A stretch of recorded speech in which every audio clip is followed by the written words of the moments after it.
Hi friends, हमें हमारे blog को एडसेंस के साथ कब लिंक करना चाहिए, ब्लॉग को एडसेंस का अप्रूवल कब मिलता है, ब्लॉग को एडसेंस के साथ लिंक करते समय हमें किन किन बातों को ध्यान में रखना पड़ता है ताकि जल्दी से हमें एडसेंस का अप्रूवल मिल जाए, चाहे आपका ब्लॉग ब्लॉगर पे हो या फिर वर्डप्रेस पे हो। आज इस वीडियो में मैं इसी टॉपिक पे बात करने वाला हूं, तो वीडियो के साथ आप बने रहे। देखिए फ्रेंड्स, अगर आपको अपने ब्लॉग से पैसा कमाना है तो आपको अपने ब्लॉग को एडसेंस के साथ लिंक करना पड़ता है। लेकिन जब भी आप अपने ब्लॉग को एडसेंस के साथ लिंक करो तो आपको कुछ विशेष बातों का, कुछ खास बातों को ध्यान में रखना पड़ता है ताकि जल्दी से आपके ब्लॉग को एडसेंस का अप्रूवल है वो मिल जाए। यहां पर मैं आपको कुछ टिप्स बता रहा हूं, उन टिप्स को आपको फॉलो करना है। तो चलिए, सबसे पहले आपके ब्लॉग की जो थीम है वो रिस्पॉन्सिव होनी चाहिए, चाहे आपका ब्लॉग ब्लॉगर पे हो या फिर वर्डप्रेस पे हो। रिस्पॉन्सिव थीम का मतलब ये है कि आपके ब्लॉग की जो थीम है वो डेस्कटॉप पे, पीसी पे, लैपटॉप पे और मोबाइल पर आसानी से ओपन होनी चाहिए और ओपन होने में वो ज्यादा समय नहीं ले, 1 या 2 सेकंड में आपकी जो थीम है वो ओपन हो जाए।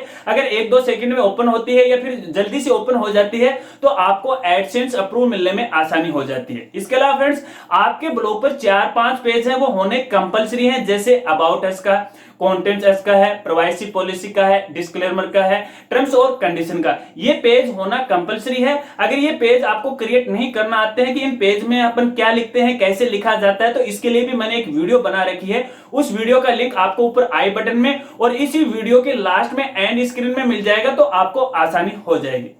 इसके अलावा फ्रेंड्स, जब भी आप पोस्ट लिखो तो पोस्ट है वो यूनिक होनी चाहिए। यूनिक पोस्ट से मतलब ये है कि आप किसी दूसरे का जो आर्टिकल है या पोस्ट को है कॉपी पेस्ट आपको नहीं करनी है, किसी दूसरे की वेबसाइट की पोस्ट को आप अपने ब्लॉग में आपको पेस्ट नहीं करना है।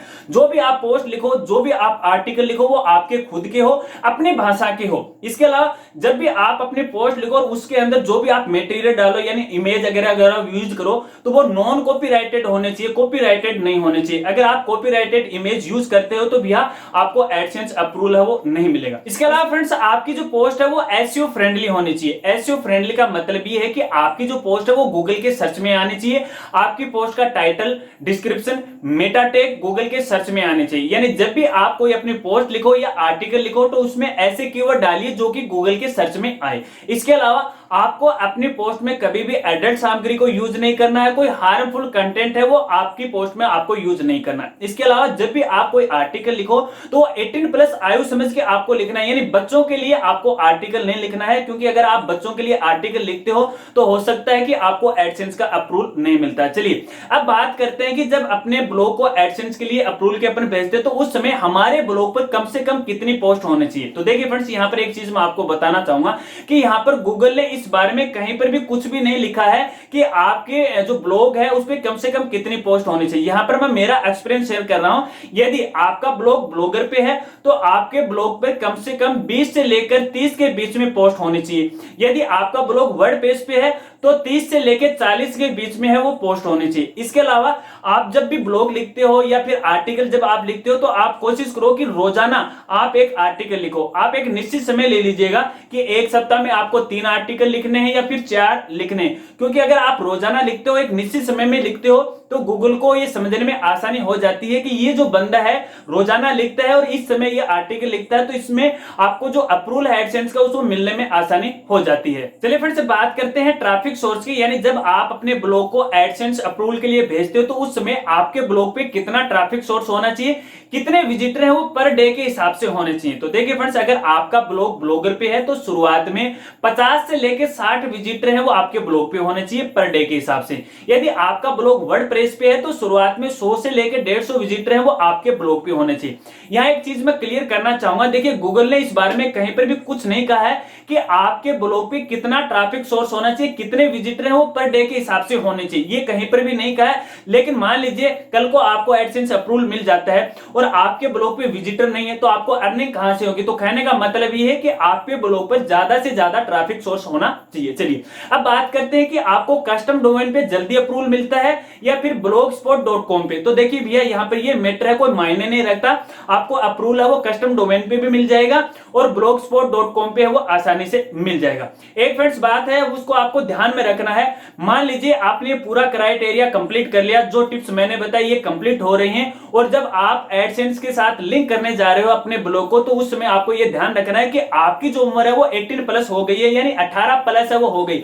अगर आपकी उम्र 18 प्लस नहीं हुई है तो आप अपने नाम से अपने ब्लॉग के साथ एडसेंस अकाउंट है वो लिंक मत कीजिएगा, क्योंकि यदि आपकी उम्र 18 प्लस नहीं होती है तो आपको एडसेंस अप्रूवल है वो कभी भी नहीं मिलेगा।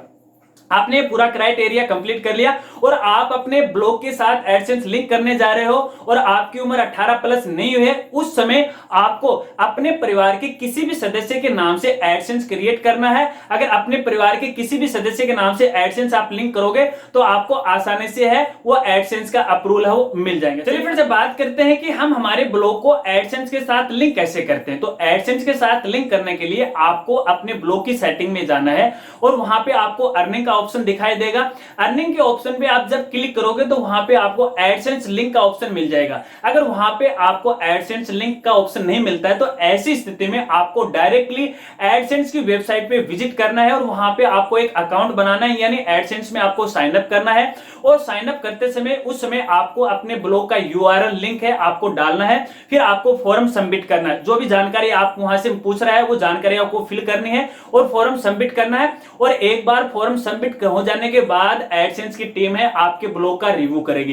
रिव्यू करने के बाद ये सब कुछ सही रहता है तो आपके ब्लॉग का एडसेंस अप्रूवल मिल जाता है। यदि कोई कमी रहती है तो आपके पास एक मेल आ जाता है उस कमी का कि भी आपके ब्लॉग में ये कमी है, उस कमी को आप एक बार देखिएगा, उसमें सुधार कीजिएगा और फिर से एडसेंस के लिए अप्रूवल में आप भेजिएगा। तो फ्रेंड्स इस प्रकार से हम हमारे ब्लॉग को एडसेंस के लिए अप्रूवल में है वो भेज सकते हैं। जो मैंने आपको टिप्स बताई, यदि आप इन टिप्स को फॉलो करोगे तो आपको एडसेंस का अप्रूवल है वो आसानी से मिल जाएगा। इसके अलावा एडसेंस अप्रूवल को लेकर के और भी यदि आपके कोई सवाल हैं तो आप वीडियो के नीचे कमेंट कर सकते हैं। अगर वीडियो और जानकारी आपको अच्छी लगी है तो वीडियो को लाइक कीजिएगा और चैनल पे नए मेहमान है तो चैनल को आज जरूर सब्सक्राइब कीजिएगा। तो मिलते हैं फ्रेंड्स अगले एक नई वीडियो के साथ, तब तक के लिए जय हिंद जय भारत।